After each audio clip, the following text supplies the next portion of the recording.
नमस्कार। आप देख रहे हैं कक्षा 8 की पुस्तक एनसीईआरटी से प्रश्न लाइन बाय लाइन। दोस्तों, यह क्लास 8 की पुस्तक इतिहास से लाइन बाय लाइन प्रश्न बनाया गया है। तो पहला प्रश्न इस प्रकार है, मुगल साम्राज्य का आखिरी शक्तिशाली बादशाह कौन था? तो मुगल साम्राज्य का आखिरी शक्तिशाली बादशाह औरंगजेब था।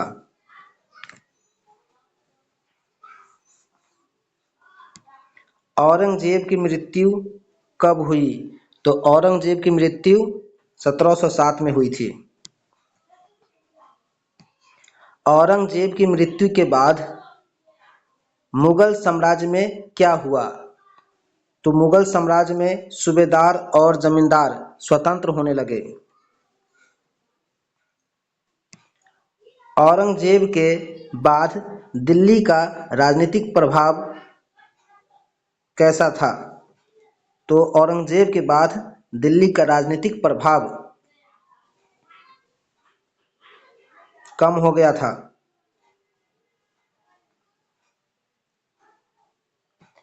8वीं सदी के उत्तरार्ध में कौन सी नई शक्ति भारत में उभरने लगी थी?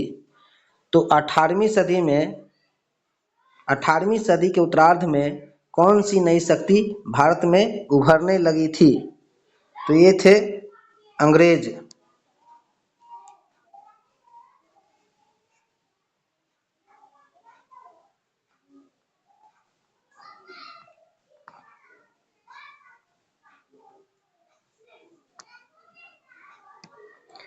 अंग्रेज भारत में किस रूप में सबसे पहले आए थे?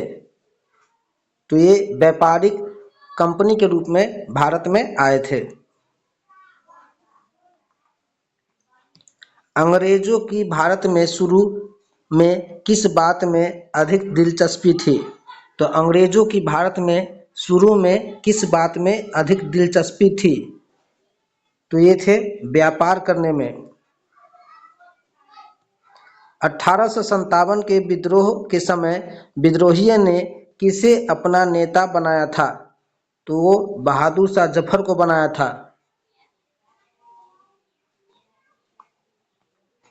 1857 के विद्रोह के बाद अंग्रेजों ने बहादुर शाह जफर के साथ क्या किया? तो बहादुर शाह जफर को अंग्रेजों ने उन्हें देश से निकाल दिया और बर्मा रंगून भेज दिया था। बहादुर शाह जफर के बेटों का क्या हुआ? तो बहादुर शाह के बेटों को अंग्रेजों के द्वारा उन्हें मार दिया गया।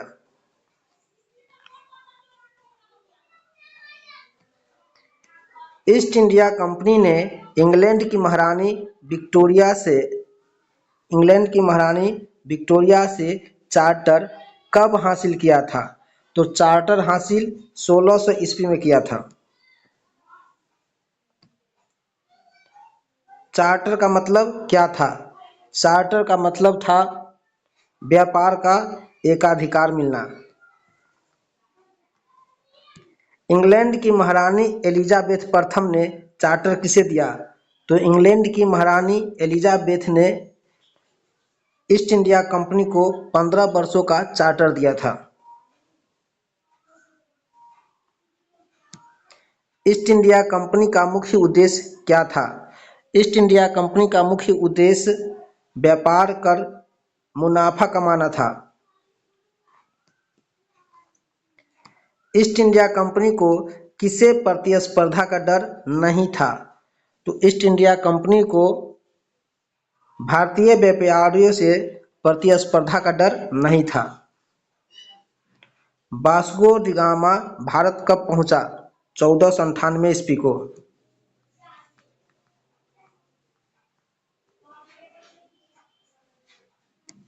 वास्को डी गामा किस देश के यात्री थे? पुर्तगाल के थे। पुर्तगालियों ने भारत में अपना ठिकाना कहाँ बनाया था? गोवा में बनाया था। 17वीं शताब्दी की शुरुआत में हिंद महासागर में व्यापार की संभावना किसने तलाशना शुरू किया? डचों ने।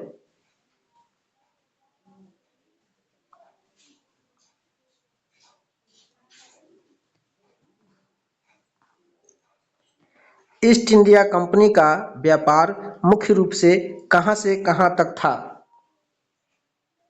यूरोप से एशिया तक था।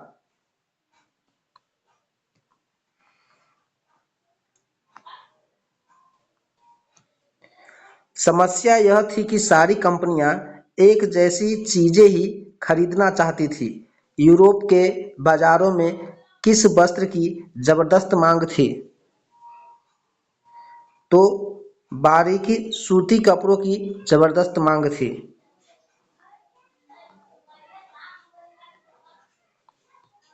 भारत के बने बारीक सूती कपड़ों के अलावा किन वस्तुओं की यूरोप में मांग थी?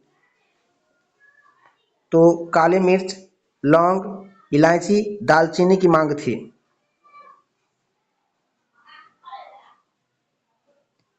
यूरोपीय कंपनियों के बीच बढ़ती प्रतिस्पर्धा का क्या परिणाम हुआ?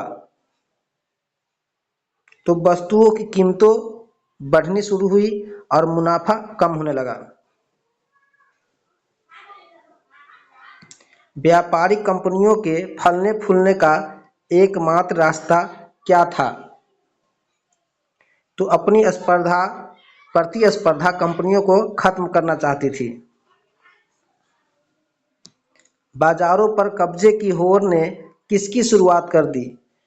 तो बाजारों पर कब्जे की होड़ ने कंपनियों के बीच लड़ाइयों की शुरुआत कर दी। 17वीं और 18वीं सदी में कंपनियां एक दूसरे के साथ क्या करती थी? तो एक दूसरे के जहाज को डुबो देती थी।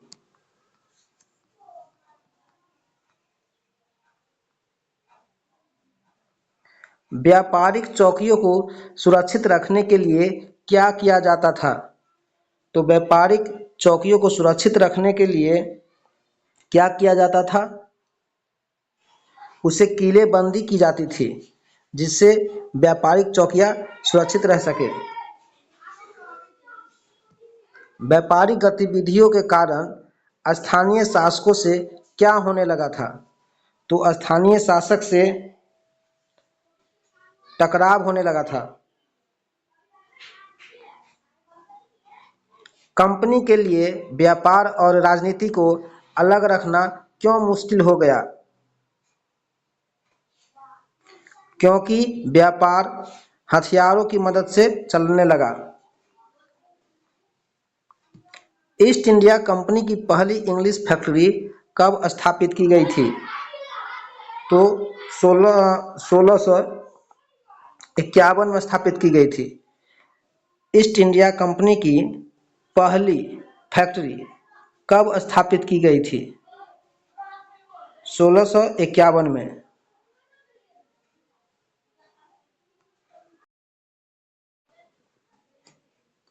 ईस्ट इंडिया कंपनी की पहली इंग्लिश फैक्ट्री कब स्थापित की गई थी? तो ईस्ट इंडिया कंपनी की पहली इंग्लिश फैक्ट्री 1651 में स्थापित की गई थी। कंपनी की पहली इंग्लिश फैक्ट्री कहाँ शुरू की गई थी? तो हुगली नदी के किनारे शुरू की गई थी।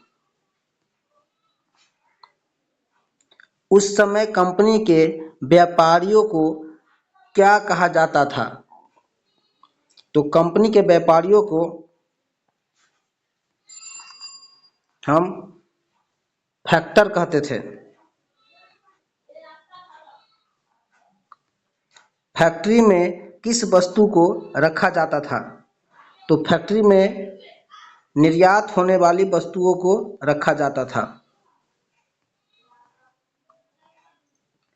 कंपनी ने व्यापार के विस्तार के लिए किसे फैक्ट्री के आसपास बसने के लिए प्रेरित किया था? तो सौदागर और व्यापारियों को कंपनी के फैक्ट्री के आसपास बसने के लिए प्रेरित किया था। कंपनी ने इस आबादी के चारों ओर किला बनाना शुरू किया। तो कंपनी ने 1696 में आबादी के चारों ओर किला बनाना शुरू किया था।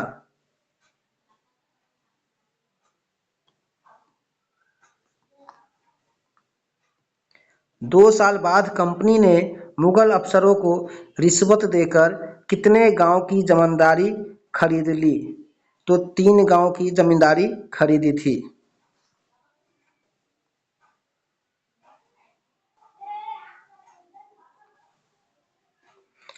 कंपनी द्वारा खरीदे गए गांवों में से कौन गांव बाद में कलकत्ता बना? तो कालीकता को कलकत्ता कहा जाता है। कालीकता से ही कोलकाता बना है।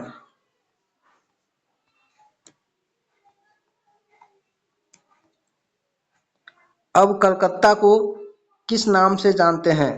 कोलकाता के नाम से जानते हैं।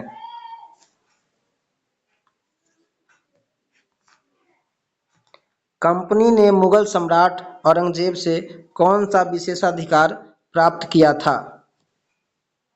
तो बिना शुल्क के व्यापार करने का विशेषाधिकार कंपनी को प्राप्त था। 18वीं सदी की शुरुआत में कंपनी का टकराव किसके साथ बढ़ गया? तो बंगाल के नवाबों के साथ टकराव बढ़ा था। औरंगजेब की मृत्यु के बाद बंगाल के नवाब ने अपनी क्या दिखाने लगे? तो अपनी ताकत दिखाने लगे थे। मुर्शिद कुली खां के बाद बंगाल का नवाब कौन बना था?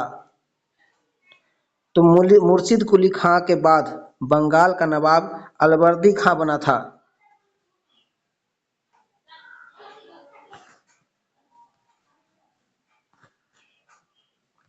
सिराजदौला से पहले बंगाल का नवाब कौन था?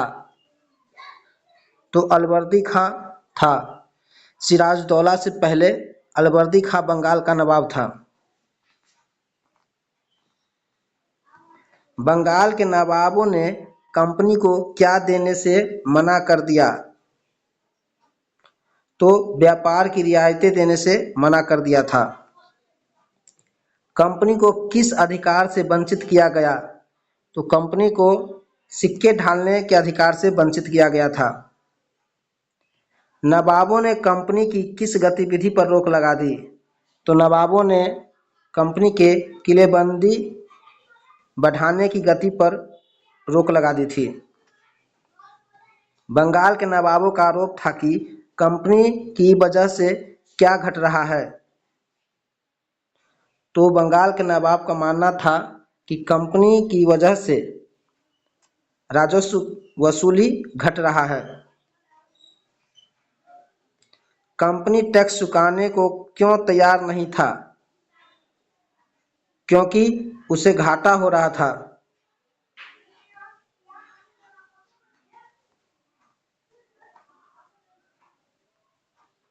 कंपनी के अफसरों ने नवाबों के साथ क्या किया?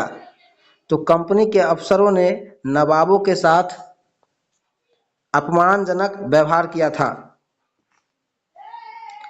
कंपनी का दावा था कि व्यापार तभी फल फूल सकता है जब क्या हटा लिया जाए? तो जब शुल्क को हटा लिया जाए। कंपनी को व्यापार फैलाने के लिए किस चीज़ की आवश्यकता महसूस हुई? तो कंपनी को व्यापार फैलाने के लिए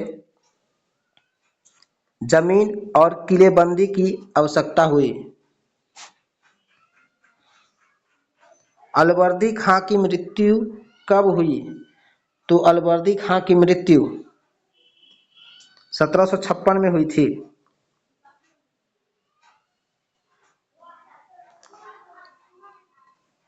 अलवर्दी खां की मृत्यु के बाद बंगाल का नवाब कौन बना? तो सिराजदौला बना था।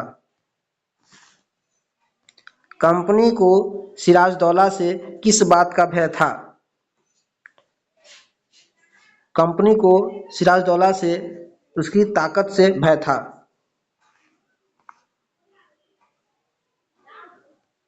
कंपनी कैसी नवाब चाहती थी? कंपनी कठपुतली नवाब चाहती थी। सिराजदौला ने कंपनी को क्या बंद करने का आदेश दिया? तो सिराजदौला ने कंपनी को किलेबंदी और राजनीतिक दखल देने के लिए मना किया था। नवाब ने कंपनी से किसकी भुगतान करने को कहा? तो नवाब ने कंपनी से राजस्व भुगतान करने के लिए कहा था। सिराजदौला ने कितने सिपाहियों के साथ इंग्लिश फैक्ट्री पर हमला किया? तो सिराजदौला ने सिपाहियों के साथ 30,000 सिपाहियों के साथ इंग्लिश फैक्ट्री पर हमला किया था। सिराजदौला ने किस स्थान पर स्थित इंग्लिश फैक्ट्री पर हमला किया था? तो कासिम बाजार में स्थित इंग्लिश फैक्ट्री पर हमला सिराजदौला ने किया था 30,000 सैनिकों के साथ। नवाब की सेना ने अंग्रेजी जहाज के साथ क्या किया?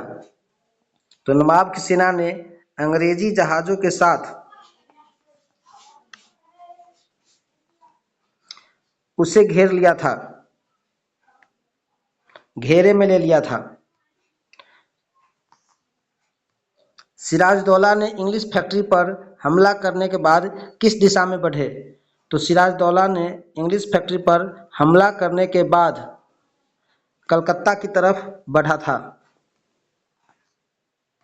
कलकत्ता पर सिराजदौला के कब्जे की खबर सुनकर मद्रास से किसे भेजा गया? तो मद्रास से रॉबर्ट क्लाइव को भेजा गया था। रॉबर्ट क्लाइव ने प्लासी के मैदान में सिराजदौला के खिलाफ युद्ध कब लड़ा? तो 1757 में लड़ा था और प्लासी का युद्ध 1757 में ही हुआ है।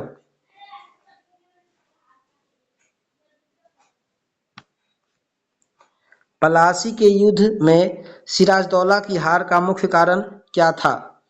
तो सिराजदौला की हार का मुख्य कारण मीर जाफर की गद्दारी था।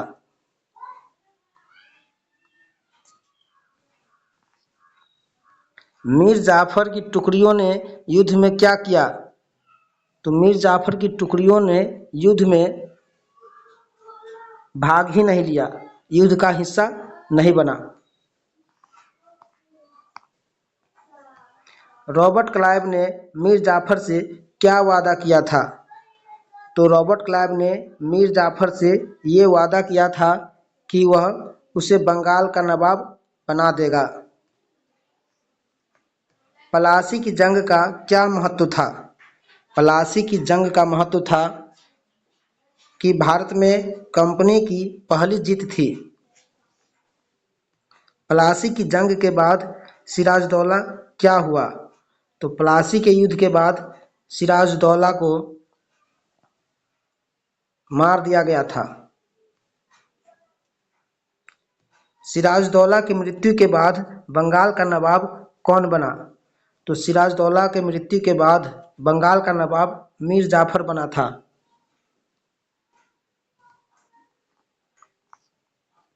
प्लासी के बाद कंपनी का मूल उद्देश्य क्या था? शासन चलाना।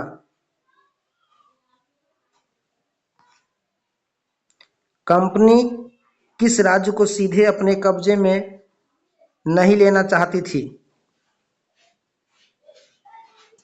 तो कंपनी किसी भी राज्य को सीधे अपने हाथों में नहीं लेना चाहती थी,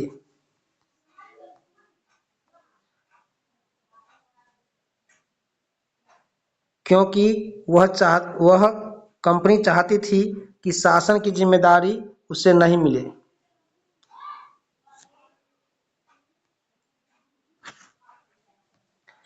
कठपुतली नवाब कंपनी की बात हमेशा क्यों नहीं मानते थे? क्योंकि उन्हें जनता के सामने सम्मान बनाए रखना पड़ता था।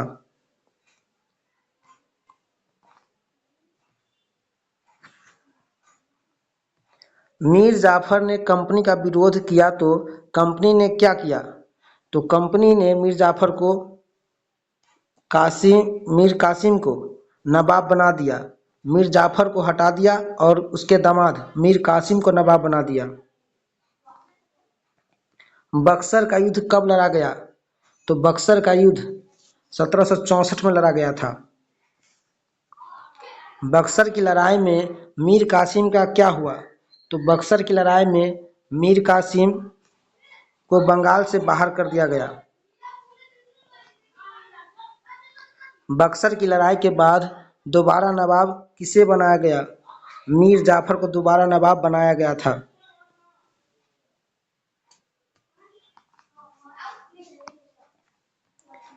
बक्सर के बाद नवाब को हर महीने कंपनी को कितनी रकम देनी पड़ती थी? तो 5 लाख रुपए कंपनी को देनी पड़ती थी।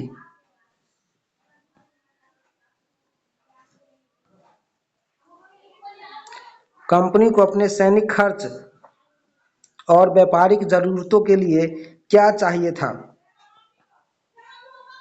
अधिक पैसा चाहिए था।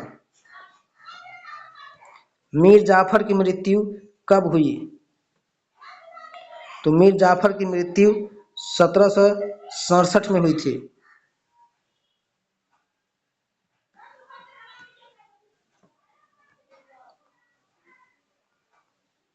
मीर जाफर की मृत्यु के बाद क्लाइव ने क्या घोषणा किया? मीर जाफर की मृत्यु के बाद क्लाइव ने कहा कि वो हमें खुद ही नवाब बनना पड़ेगा। मुगल सम्राट ने 1765 में कंपनी को क्या अधिकार दिया? तो बंगाल का दीवान नियुक्त कर दिया कंपनी को। दीवानी मिलने से कंपनी को क्या लाभ हुआ? तो दीवानी मिलने से कंपनी को बंगाल के राजस्व संसाधन पर नियंत्रण मिल गया। दीवानी मिलने से पहले कंपनी भारत में सामान किसके बदले खरीदती थी? तो ब्रिटेन से लाए गए सोना चांदी के बदले कंपनी भारत में सामान को खरीदती थी।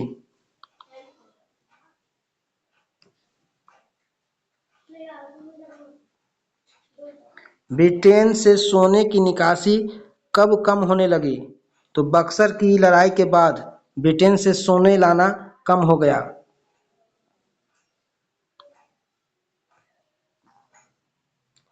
रॉबर्ट क्लाइव ने भारत में कितनी संपत्ति अर्जित की? तो रॉबर्ट क्लाइव ने भारत में 4102 पाउंड संपत्ति अर्जित की थी। रॉबर्ट क्लाइव की पहली बार भारत कब आया? तो रॉबर्ट क्लाइव पहली बार भारत 1743 ईस्वी में आया था। रॉबर्ट क्लाइव भारत आया तब उसकी आयु कितनी थी? 18 वर्ष।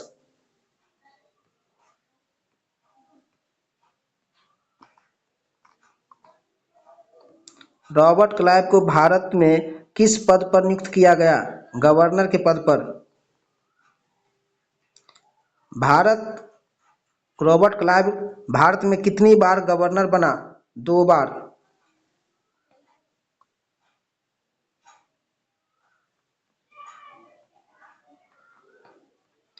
रॉबर्ट क्लाइव को कंपनी के भीतर किस समस्या को समाप्त करने का कार्य सौंपा था? भ्रष्टाचार को समाप्त करने के लिए।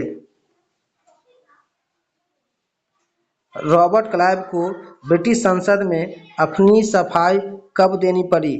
तो रॉबर्ट क्लाइव को ब्रिटिश संसद में सफाई देनी पड़ी थी 1772 में।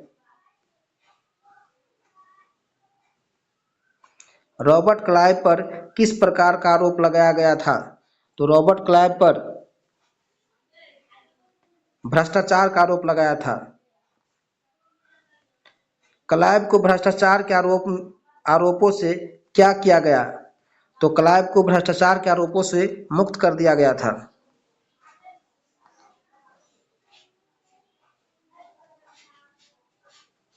बरी कर दिया गया था। रॉबर्ट क्लाइव की मृत्यु कब हुई? तो रॉबर्ट क्लाइव की मृत्यु 1774 में हुई थी। रॉबर्ट क्लाइव ने आत्महत्या कर ली थी। रॉबर्ट क्लाइव की मृत्यु कैसे हुई? आत्महत्या करने से। बक्सर की लड़ाई किस वर्ष हुई थी? तो बक्सर की लड़ाई 1764 ईस्वी में हुई थी। बक्सर की लड़ाई के बाद कंपनी ने भारतीय रियासतों में क्या तैनात कर दिया? रेजिडेंट तैनात कर दिया था। रेजिडेंट कौन होते थे? तो रेजिडेंट कंपनी के राजनीतिक या व्यावसायिक प्रतिनिधि होते थे। रेजिडेंट का मुख्य कार्य क्या था? तो रेजिडेंट का मुख्य कार्य कंपनी के हितों की रक्षा करना और उन्हें आगे बढ़ाना था।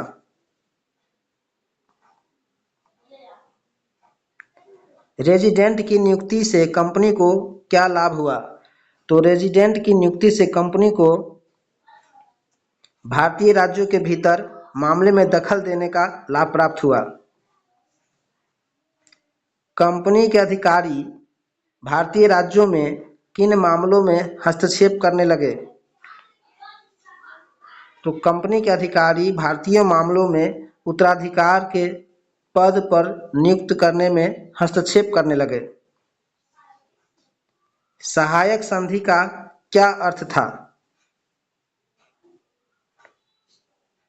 कंपनी और भारतीय रियासत के बीच सैन्य समझौता करना था। जो रियासत सहायक संधि को मान लेती थी उसे क्या नहीं करने दिया जाता था? उसे स्वतंत्र सेनाएं रखने पर पाबंदी थी।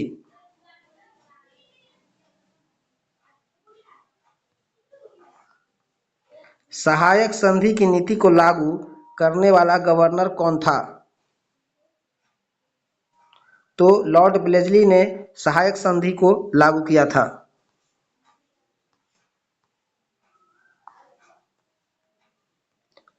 अवध के नवाब को 1801 में अपना आधा इलाका कंपनी को क्यों सौंपना पड़ा?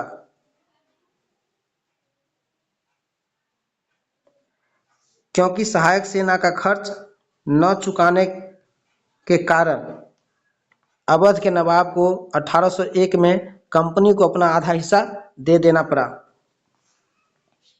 सहायक संधि के अंतर्गत कंपनी किन क्षेत्रों पर नियंत्रण कर पाई? तो सहायक संधि के अंतर्गत कंपनी जो है अवध और हैदराबाद के कुछ भागों पर नियंत्रित कर पाई। सहायक संधि नीति का मुख्य उद्देश्य क्या था?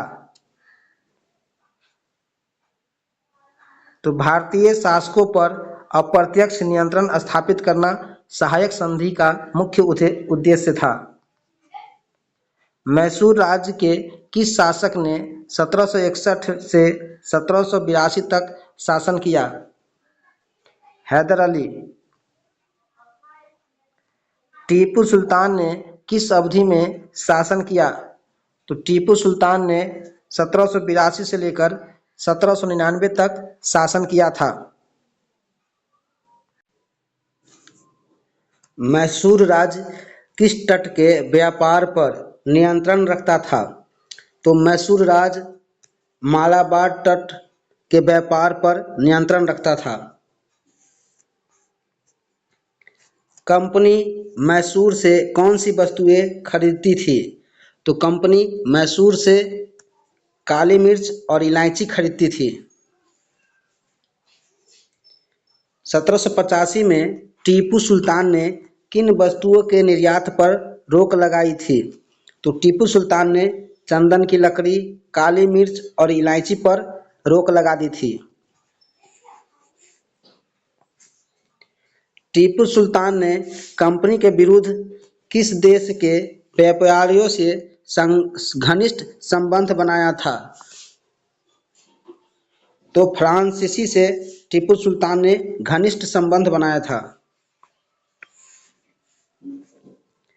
टीपू सुल्तान ने अपनी सेना का आधुनिकीकरण किसकी सहायता से की थी?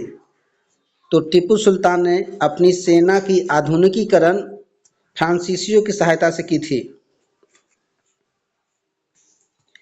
टीपू सुल्तान को किस नाम से जाना जाता है? तो टीपू सुल्तान को शेर मैसूर के नाम से जाना जाता है। टीपू सुल्तान का उपनाम शेर मैसूर है।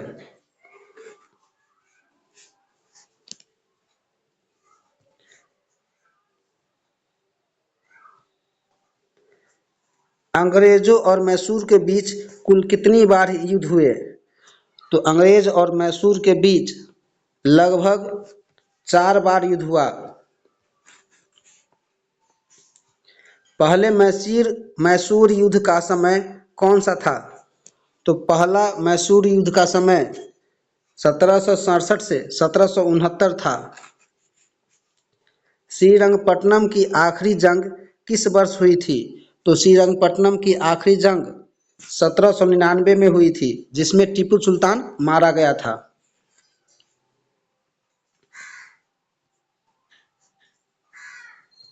श्रीरंगपट्टनम की जंग में क्या परिणाम हुआ था? तो श्रीरंगपट्टनम की जंग में कंपनी को सफलता मिली थी और टीपू मारा गया था। टीपू सुल्तान की मृत्यु कब हुई? तो 1799 में टीपू सुल्तान की मृत्यु हो जाती है। टीपू सुल्तान की मृत्यु कहाँ हुई थी?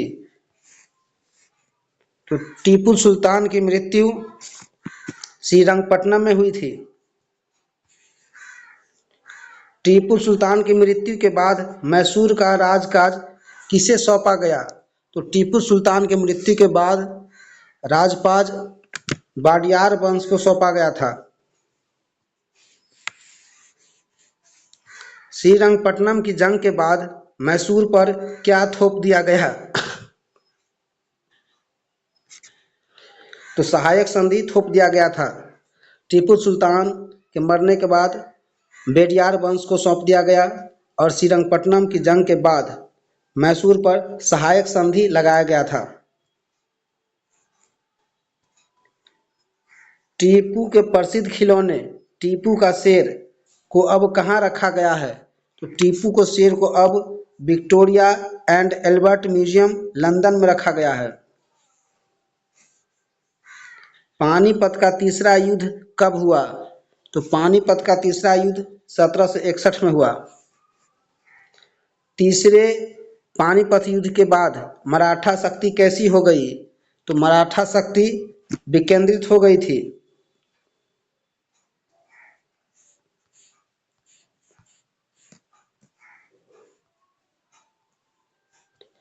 पानीपत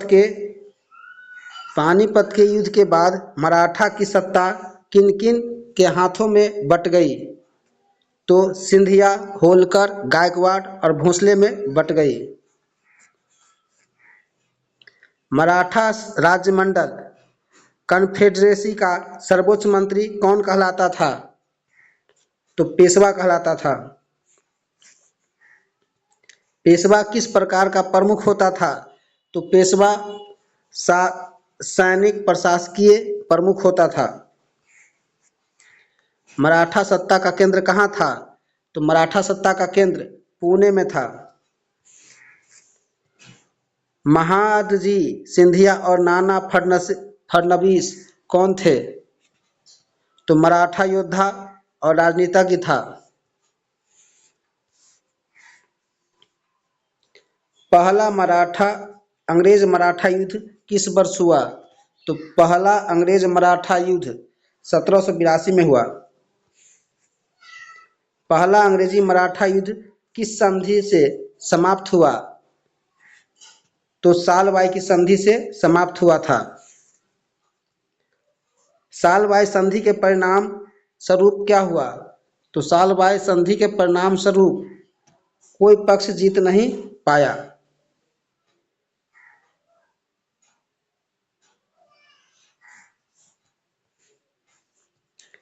दूसरा अंग्रेज मराठा युद्ध कब हुआ? दूसरा अंग्रेज मराठा युद्ध 1803 से 1805 के बीच हुआ। दूसरे अंग्रेज मराठा युद्ध के बाद अंग्रेजों ने किन क्षेत्रों पर कब्जा किया? तो अंग्रेजों ने उड़ीसा, आगरा, दिल्ली, यमुना उत्तर के क्षेत्र पर कब्जा किया। तीसरा अंग्रेज मराठा युद्ध कब हुआ? तो तीसरा अंग्रेज मराठा युद्ध 1817 और 1819 के बीच हुआ।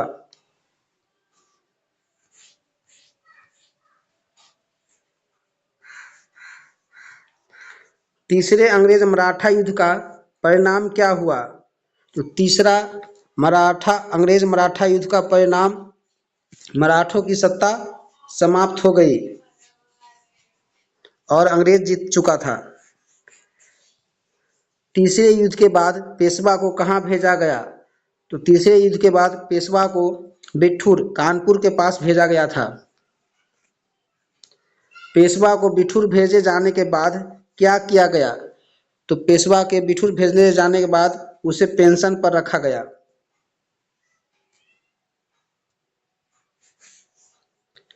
तीसरे मराठा युद्ध के बाद कंपनी का नियंत्रण कहाँ तक फैल गया? तो तीसरे मराठा युद्ध के बाद कंपनी का नियंत्रण विंध्य के दक्षिण के पूरे भूभाग पर फैल गया। सर्वोच्चता की नीति किसके नेतृत्व में शुरू की गई?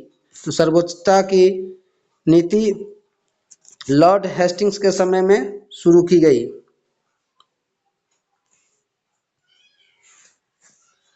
लॉर्ड हेस्टिंग्स का शासनकाल कब था?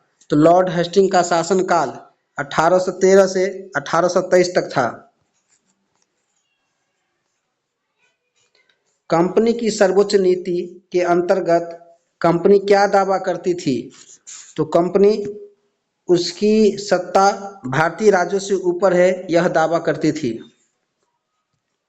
कंपनी की सर्वोच्चता नीति का मुख्य उद्देश्य क्या था? तो भारतीय राज्यों का अधिग्रहण और नियंत्रण करना। कितूर कहाँ स्थित है? तो कितूर कर्नाटक में स्थित है। कितूर राज्य की रानी कौन थी जिन्होंने अंग्रेजों के खिलाफ हथियार उठाया? तो रानी चेन्नम्मा थी। रानी चेन्नम्मा को अंग्रेजों ने कब गिरफ्तार किया? तो 1824 में गिरफ्तार किया।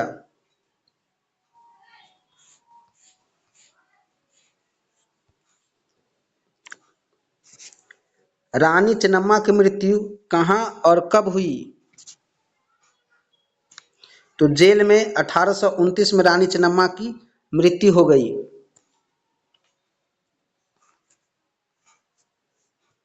रानी चेन्नम्मा के बाद अंग्रेजों के खिलाफ संघर्ष किसने जारी रखा? तो रानी चेन्नम्मा के बाद रायन्ना ने संघर्ष जारी रखा। रायन्ना किस स्थान के रहने वाले थे? तो रायन्ना सूरत के रहने वाले थे।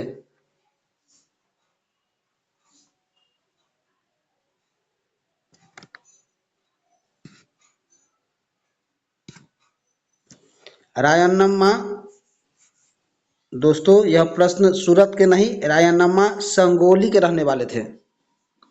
रायन्नम्मा किस स्थान के रहने वाले थे? रायन्ना संगोली के रहने वाले थे।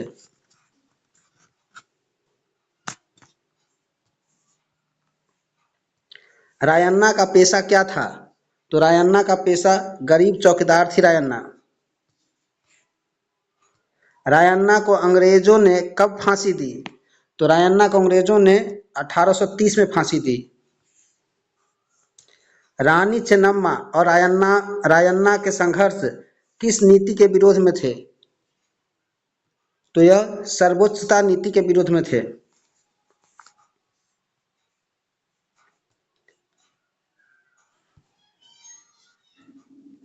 1830 के दशक के अंत में ईस्ट इंडिया कंपनी को किससे डर था? तो रूस से डर था। 1830 के दशक में के अंत में ईस्ट इंडिया कंपनी को रूस से डर था।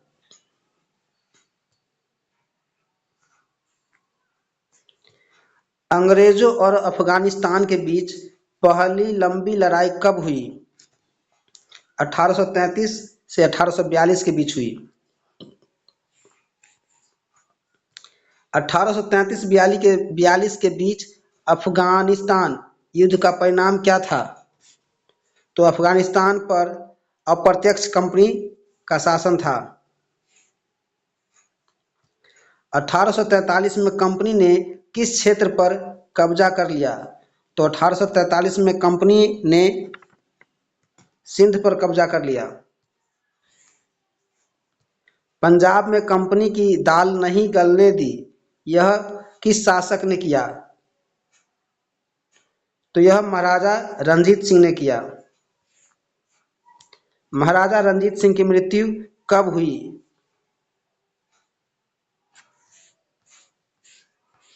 तो महाराजा रणजीत सिंह की मृत्यु 1839 में हुई थी।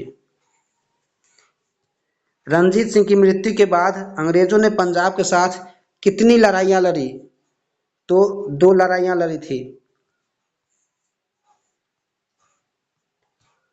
अंग्रेजों ने पंजाब का अधिग्रहण कब किया? तो 1849 में किया था।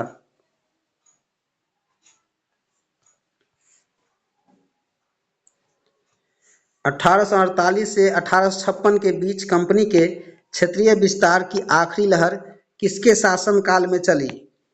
तो यह लॉर्ड डलहौजी के शासनकाल में चला था। लॉर्ड डलहौजी ने कौन सी नीति अपनाई? तो लॉर्ड डलहौजी ने विलय की नीति या हड़प की नीति या डॉक्ट्रिन ऑफ लैप्स नीति अपनाई थी। डलहौजी की विलय नीति किस आधार पर लागू की गई? तो डलहौजी की हड़प नीति या विलय की नीति लागू थी जो यदि शासक की मृत्यु के बाद उसका अपना पुत्र नहीं होगा तो वह अंग्रेजों के हाथों में शासन चला जाएगा। विलय नीति के तहत किन रियासतों को कंपनी ने अपने अधीन किया? तो विलय नीति के तहत कंपनी ने सतारा, नागपुर और झांसी को अपने अंदर में मिला लिया।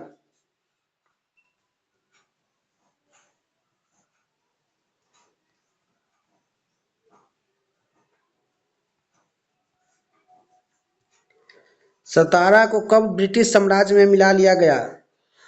तो सतारा को 1848 में मिला लिया गया।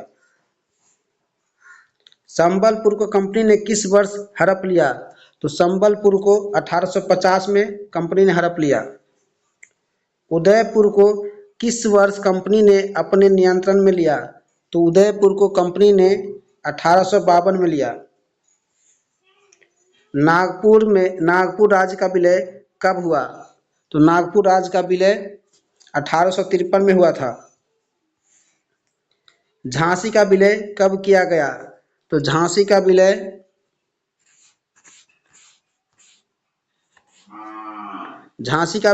1854 में किया गया था।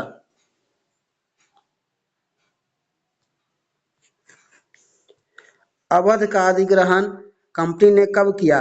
तो अवध का अधिग्रहण कंपनी ने 1856 में किया था। अंग्रेजों ने अवध पर कब्जा करने के लिए कौन सा तर्क अपनाया? तो नवाब पर कुशासन का आरोप लगाकर उसे कब्जा किया था।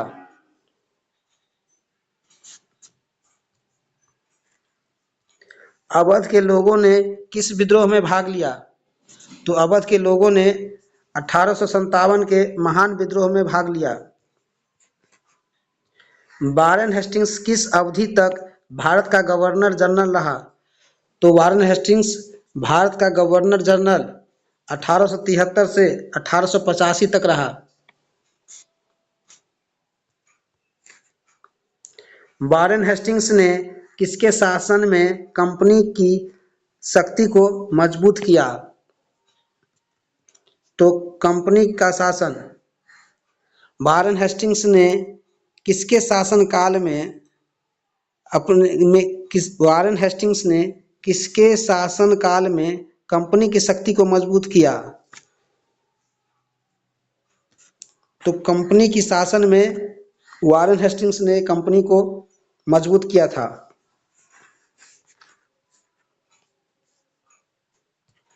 वारेन हेस्टिंग्स के समय तक कंपनी ने किन 3 क्षेत्रों में सत्ता स्थापित कर ली? तो बंगाल, आगरा, बम्बई में सत्ता स्थापित कर ली थी। बंगाल, मद्रास और बम्बई में। वारेन हेस्टिंग्स के समय कंपनी ने किन क्षेत्रों में सत्ता स्थापित कर ली? तो बंगाल, मद्रास और बम्बई में कंपनी ने वारेन हेस्टिंग्स के समय सत्ता स्थापित कर ली थी। कंपनी के शासन में ब्रिटिश इलाकों को किस नाम से जाना जाता था? तो प्रेसिडेंसी के नाम से जानते थे। उस समय भारत में कुल कितनी प्रेसिडेंसी थी? तो उस समय भारत में 3 प्रेसिडेंसी होते थे, बंगाल, मद्रास और बम्बई। निम्नलिखित में कौन सी 3 प्रेसिडेंसी थी? तो बंगाल, मद्रास और बम्बई 3 प्रेसिडेंसी होते थे। प्रत्येक प्रेसिडेंसी का शासन किसके अधीन होता था?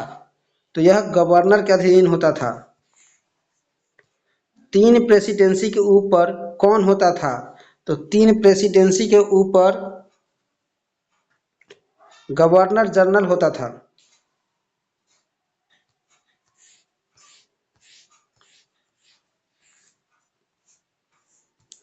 वारेन हेस्टिंग्स ने मुख्य रूप से किस क्षेत्र में सुधार किए?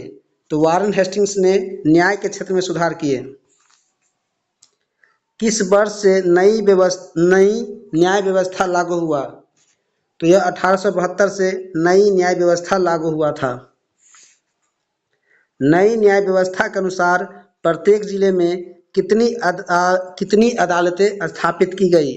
तो प्रत्येक जिले में न्याय व्यवस्था के अनुसार 2 अदालतें स्थापित की गई थी। दीवानी अदालत का प्रमुख कौन होता था? तो दीवानी अदालत का प्रमुख कलेक्टर होता था। दीवानी अदालतों में कानून की व्याख्या कौन करता था? तो दीवानी अदालत में कानून की व्याख्या मौलवी या पंडित, हिंदू पंडित करते थे।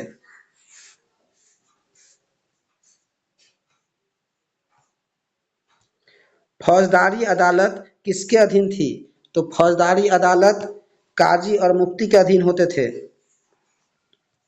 फौजदारी अदालत की निगरानी कौन करता था? तो फौजदारी अदालत की निगरानी कलेक्टर करता था।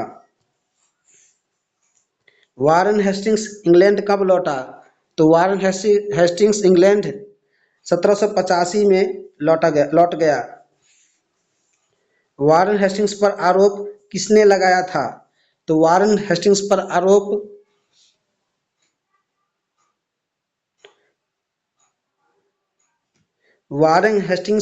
आरोप एडमंड बर्क ने लगाया था। वारेन हेस्टिंग्स पर किस बात का आरोप लगाया गया था? तो वारेन हेस्टिंग्स पर बंगाल का शासन सही ढंग से न चलाने पर आरोप लगाया गया था। दोस्तों, ये प्रश्न को हम फिर से देख लेते हैं।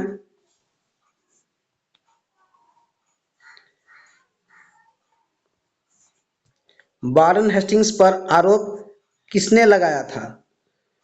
तो वारेन हेस्टिंग्स पर आरोप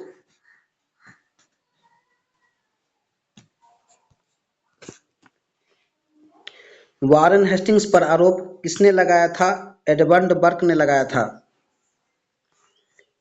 वारेन हेस्टिंग्स पर किस बात का आरोप लगाया गया था? बंगाल का शासन सही ढंग से न चलाने पर। वारेन हेस्टिंग्स पर ब्रिटिश संसद में क्या कार्रवाई हुई? तो ब्रिटिश संसद में वारेन हेस्टिंग्स पर महाभियोग की कार्रवाई हुई थी।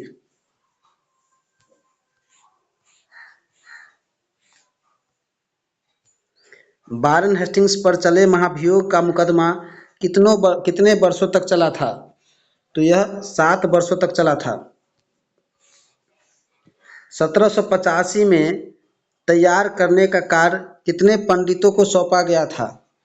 तो 1775 में तैयार करने का कार्य 11 पंडितों को सौंपा गया था। भारतीय कानूनों के संकलन का अंग्रेजी में अनुवाद किसने किया? तो यह एन.बी. हालहेड ने किया था। यूरोपीय न्यायाधीशों के लिए मुस्लिम कानूनों की संहिता कब तैयार की गई? तो यह संहिता 1778 में तैयार की गई थी। 1773 के रेगुलेटिंग एक्ट के तहत क्या स्थापित किया गया? तो 1773 के एक्ट के तहत क्या स्थापित किया गया? तो यह सर्वोच्च न्यायालय स्थापित किया गया था। कलकत्ता में किस अपीलीय अदालत की स्थापना की गई थी? तो कलकत्ता में सदर निजामत अदालत की स्थापना की गई थी। भारतीय जिलों में सबसे बड़ा अधिकारी कौन होता था? तो भारतीय जिलों में सबसे बड़ा अधिकारी कलेक्टर होता था। कलेक्टर का मुख्य कार्य क्या था? तो कलेक्टर का मुख्य कार्य व्यापार नियंत्रण करना था। कंपनी का असली सत्ता किस पर आधारित थी? तो कंपनी का असली सत्ता सैनिक ताकतों पर आधारित थी।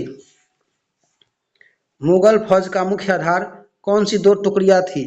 तो मुगल फौज का मुख्य आधार घुड़सवार और पैदल सेना था। मुगल सेना में सवारों की क्या स्थिति थी? तो मुगल सेना में सवारों की स्थिति उनका दबदबा रहता था।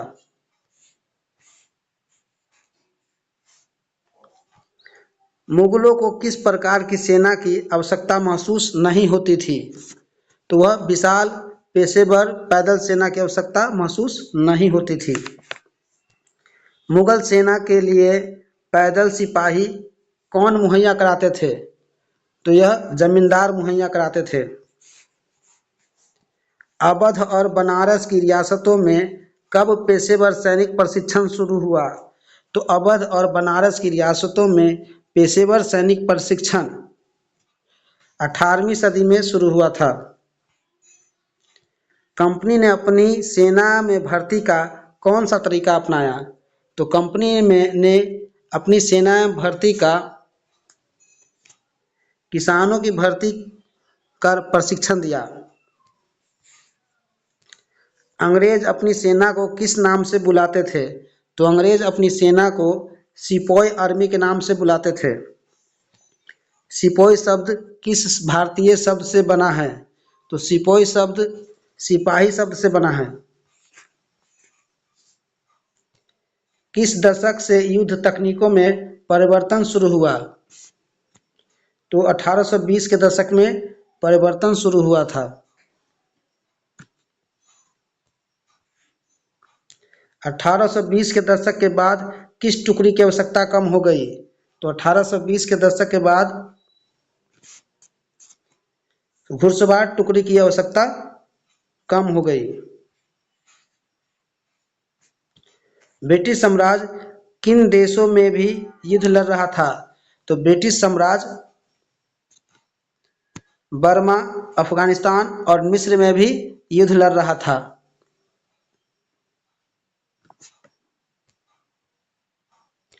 कंपनी की सेना के सिपाही किस प्रकार के हथियारों से लैस होते थे? तो कंपनी की सेना के सिपाही किस प्रकार के हथियार से लैस होते थे? तो यह मस्केट और मैचलॉक रखते थे। बदलती युद्ध तकनीक के कारण कंपनी की सेना में किसकी महत्ता बढ़ी? तो यह तोपखाने की महत्व बढ़ी थी। मस्केट क्या थी? तो मस्केट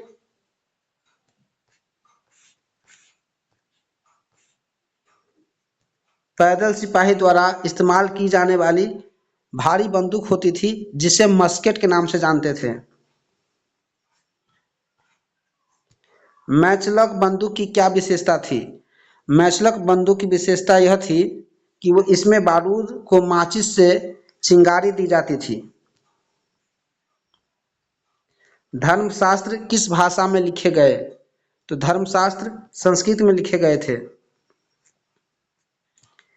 ईस्ट इंडिया कंपनी किस रूप में आरंभ हुई थी? तो ईस्ट इंडिया कंपनी व्यापारिक कंपनी के रूप में आरंभ हुई थी। ईस्ट इंडिया कंपनी किस रूप में विकसित हो गई? तो ईस्ट इंडिया कंपनी भौगोलिक औपनिवेशिक शक्ति के रूप में विकसित हो गई। 19वीं सदी की शुरुआत में कौन सी नई तकनीक आने से अंग्रेजों का भारत से संपर्क तेज हुआ? तो यह टेलीग्राफ तकनीक आने से अंग्रेजों का भारत से संपर्क तेज हुआ था।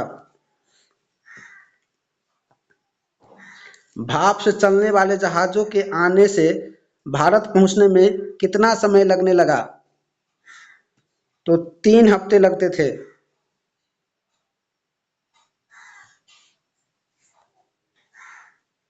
भाप तकनीक से आने वाले पहले समुद्र मार्ग से भारत पहुंचने में कितना समय लगता था? तो भारत पहुंचने में 6 से 8 माह का समय लगता था। 1857 तक भारतीय उपमहाद्वीप के कितने प्रतिशत भूभाग पर कंपनी का सीधा शासन था? तो 63% भूभाग पर कंपनी का 1857 में शासन था। 1857 तक भारतीय उपमहाद्वीप की कितनी प्रतिशत आबादी पर कंपनी का सीधा शासन था?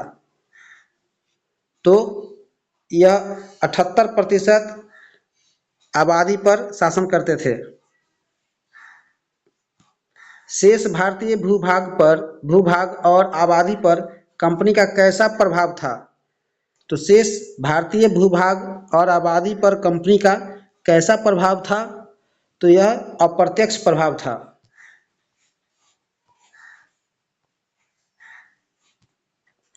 1857 तक व्यावहारिक रूप से भारत पर किसका नियंत्रण स्थापित हो चुका था? तो यह ईस्ट इंडिया कंपनी का नियंत्रण स्थापित हो चुका था। तो दोस्तों हमारा यह चैप्टर समाप्त हो चुका है। मिलते हैं नेक्स्ट वीडियो में नेक्स्ट चैप्टर के साथ। धन्यवाद।